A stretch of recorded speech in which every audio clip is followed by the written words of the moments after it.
Roald Dahl, The Witches, illustrated by Quentin Blank. In the kitchen. The time has come, my grandmother said. The great moment has arrived. Are you ready, my darling? It was exactly 7:30. Bruno was in the bowl, finishing the third banana. Hang on, he said. Just a few more bites. No, my grandmother said. We've got to go. She picked him up and held him tight in her hand. She was very tense and nervous. I'd never seen her like that before. I'm going to put you both in my handbag now, she said. But I shall leave the clasp undone. She put Bruno into it first. I waited, clutching the little bottle to my chest. Now you, she said. She picked me up and gave a kiss on the nose. Go along, my darling. Oh, by the way, do you realize you got a tail, don't you? A what? I said. A tail. A long curly tail. I must say that never occurred to me, I said. Good gracious me, so I have. I can see it now. I can actually move it. This is rather grand, isn't it? I mention it only because it might come in useful when you're climbing about in the kitchen, my grandmother said. You can curl it around and you can hook it onto things and you can swing from it and lower yourself to the ground from high places. I wish I'd known this before, I said. I could have practiced using it. Too late now, my grandmother said. We've got to go. She put me into her handbag with Bruno, and at once I took up my unusual perch in the small side pocket so that I could poke my head and see what was going on. My grandmother picked up her walking stick, and out she went to the corridor to the lift. She pressed a button, and the lift came up, and she got in.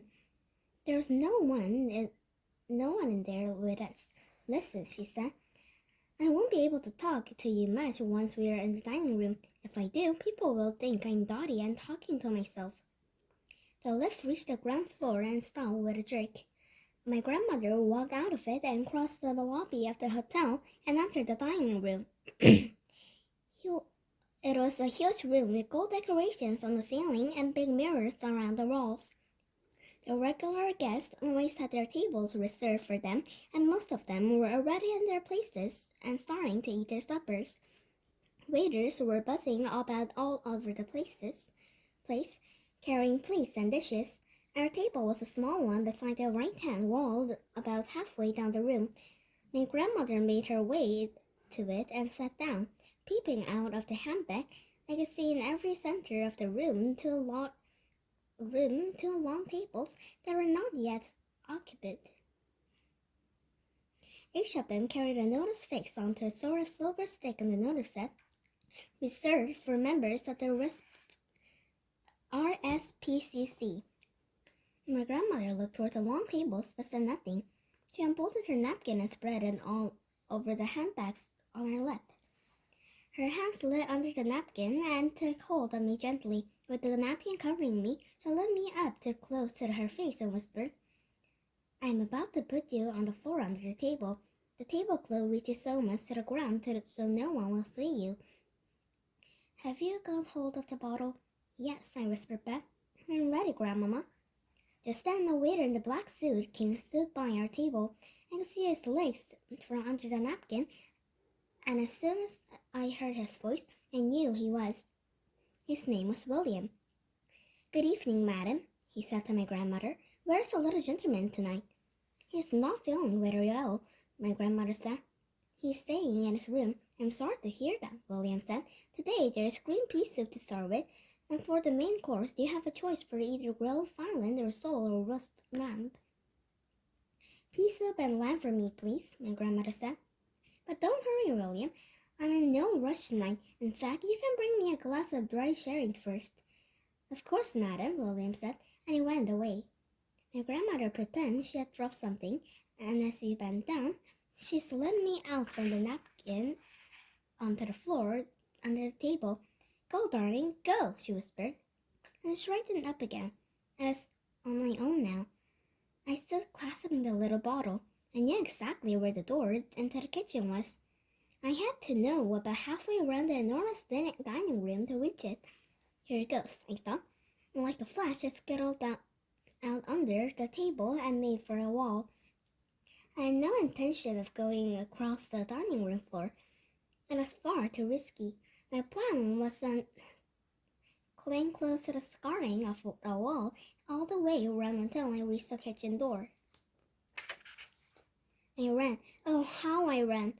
I don't think anyone saw me. They were all too busy eating. But I reached the door leading to the kitchen. I had to cross the main entrance to the dining room. I was about to do this when it poured a great flood of females.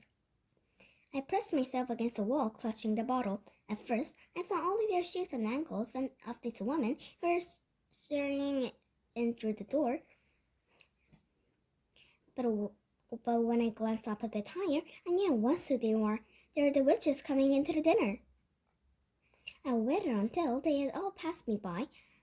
Then I dashed towards the kitchen door. A waiter opened it to go in. I nipped in after him and hid behind a big garbage bin on the floor. I stayed there for several minutes, just listening to the talk and the racket. 5 minutes, just listening to the talk and racket. By golly, what a place the kitchen was! The noise, and the steam, and the clatter of pots and pans, and the cooks all shouting, and the waiters all rushing in and out from the dining room yelling the food orders to the cooks. 4 soups and 2 lambs and 2 fish for table 28. There are apple pies and 2 strawberry ice creams for number 17. Stuff like that going on all the time. Not far above my head, there was a handle sticking out from the side of the garbage bin. So clutching the bottle, I gave a leap, turned the somersault in the air, and caught hold of the handle with the end of my tail. Suddenly, there I was, swinging the froze upside down. It was terrific. I love it. This, I told myself, is how a turfist artist in the circus must feel as he goes swinging through the air high up in the circus tent. The only difference was that his surface could only swing backwards and forwards. My surface, my tail, could swing me in any direction I wanted. Perhaps I would become a circus mouse after all. Just then, a waiter came in with a plate in his hand, and I heard him say, "The old hag of number 13 says the smith is too tough. She wants another portion." One of the cooks said, "Give me your plate." I dropped on the floor and peeped around the garbage bin. I saw the cook scrap the meat off the plate and skip another bit on. Then he said, "Come on, boys, give me some gravy." He carried the plate around to every one of the kitchen, and do you know what they did? Every one of those cooks and kitchen boys spat onto every one of those cooks and kitchen boys spat onto the old lady's plate. See how she likes it now," said the cook, hanging the plate back to the waiter. Soon another waiter came in, and he shouted, "Everyone in the big RSPCC party wants a soup." That's when I started sitting up and taking notice. I was all ears now.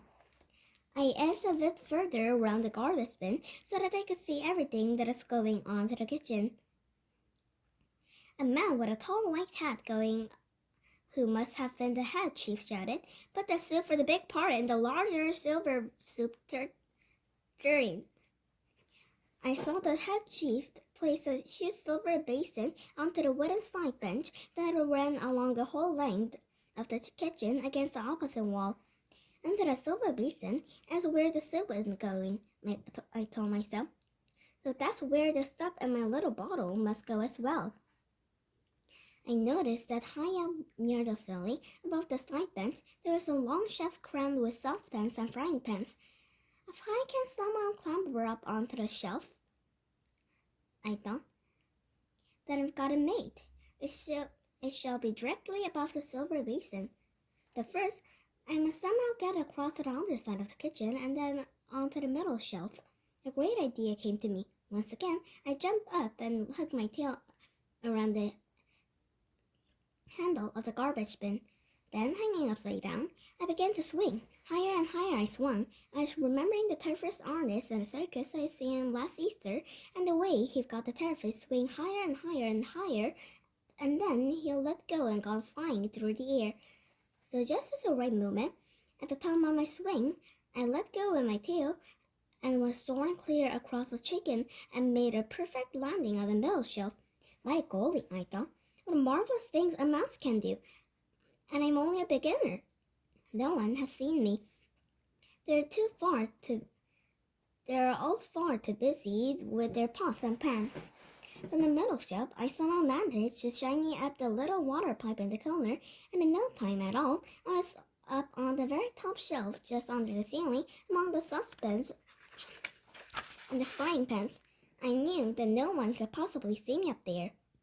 It was superposition, and I began working my way along the shelf until I was directly above the big empty silver basin they were going to pour the soup into. I put down my bottle, and I unscrewed the top and crept to the edge of the shelf and quickly poured what was in straight to the silver basin below.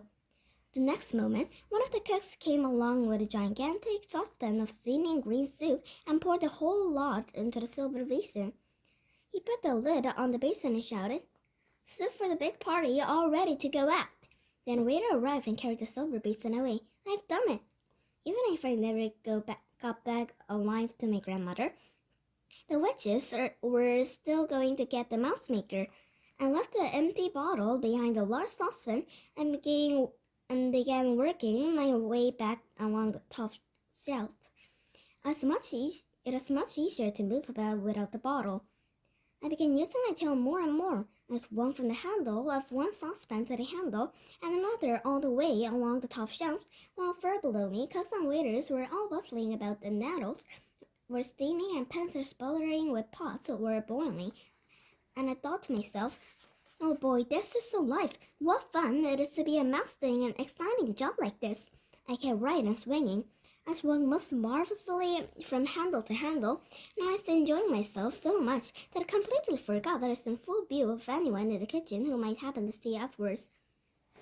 What came next happened so quickly I had no time to say myself. I heard a man's voice yelling, "A mouse! Look at the dirty little mouse!" And I caught a glimpse below me of a white-coated figure and a tall white hat, and then there was a flash of steel as a curving knife whisked through the air, and there was a shout of pain in the end of my tail, and suddenly I was falling headfirst towards the door. Even as I fell, I knew just what had happened. I knew the tip of my tail had been cut off, and I was about to crash to the floor, and everyone in the kitchen would be after me. "A mouse!" they were shouting. "A mouse! A mouse! Catch it quick!" I hit the floor and jumped up and ran for my life. All around me there were big black boots going stamp and stamp, stamp, and I dodged around them and ran, twisting and turning and dodging the stairs, swerving across the kitchen floor. "Get it!" they were shouting. "Come and stamp on it!" The whole floor seemed to be full of black boots stamping away at me, and I dodged and swerved and twisted and turned, and then in sheer desperation, hardly knowing what I was doing, waiting only a place to hide, I ran off the trousers legs of one of the cooks and clung in his jocks.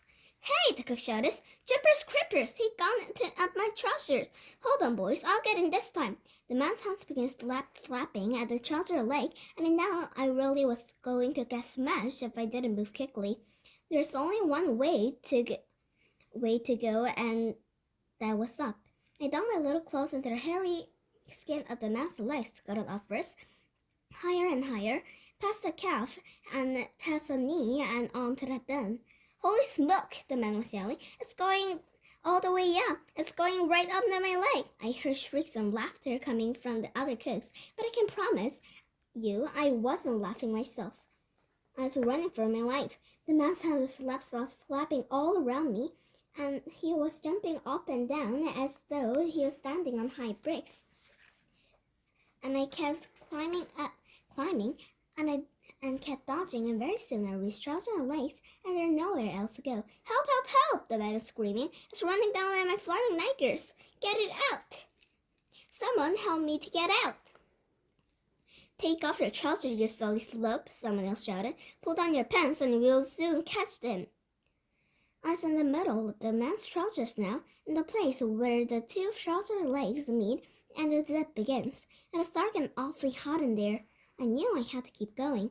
I dashed onward and found the top of the other trouser leg. I went down it like whizzed lightning and came out to the bottom of it, and once again I was on the floor. I heard the stupid kid still shouting, "It's on my trousers! Get it out! Will somebody please help me to get out before it bites me?"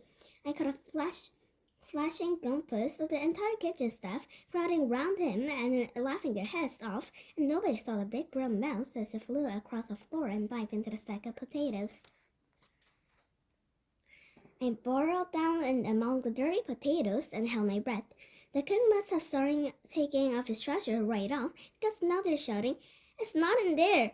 There are no mice in your useless turf!" "There was! I swear there was!" The man was shouting back. "You never had a mouse in your trousers. You don't know what it feels like."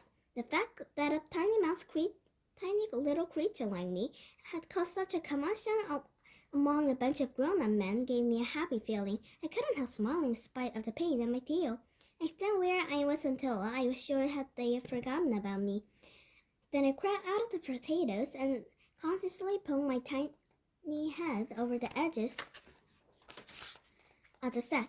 Once again, the kitchen was all of a bustle with cooks and waiters rushing about everywhere. I saw the waiter who had come in earlier with the completion with tough meat coming in again. "Hey, boys," he shouted.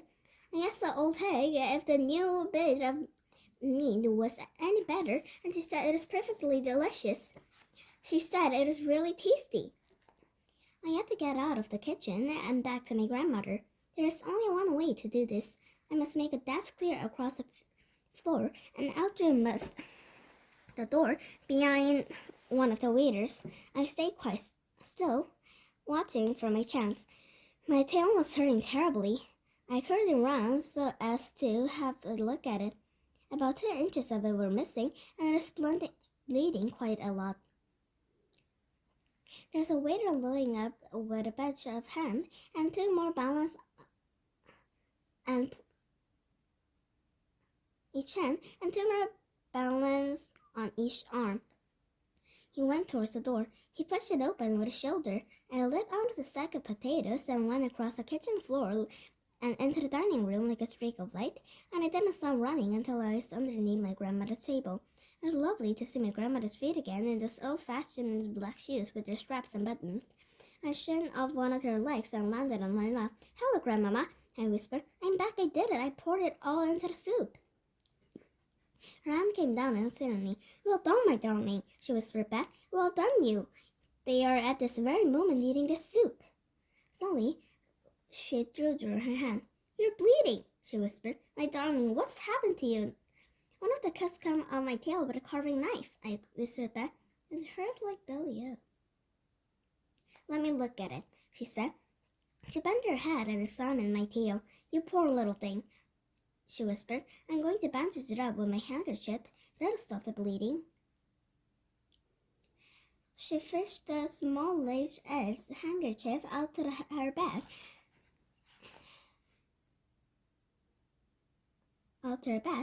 And this she somehow managed to wrap around the end of my tail.